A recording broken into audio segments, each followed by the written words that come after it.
तुम देहर केउ अंश को किपरि भावे छुईले तुम देहर केउ अंश को किपरि भावे छुईले तुम नयन मुद्रित हो जाए से कथा मु निजे आखि बंद करी कहि दे पारे। नारी देहर ए रहस्य ता स्वामी बिना आउ कहीं जानू। नारी देहर ए रहस्य ता स्वामी बिना आउ कहीं जानू एक कथा भाविबाकू मते कष्ट लागे।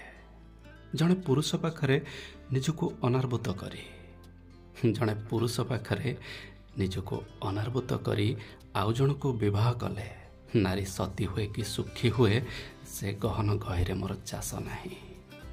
किंतु नारी स्व इच्छारे जनक पाखरे आत्मसमर्पण करी आउ जन को विवाह करिब एक कथा भाविबा मात्रे ए पृथ्वी मते विधवा भली दुखिनी देखा जाए।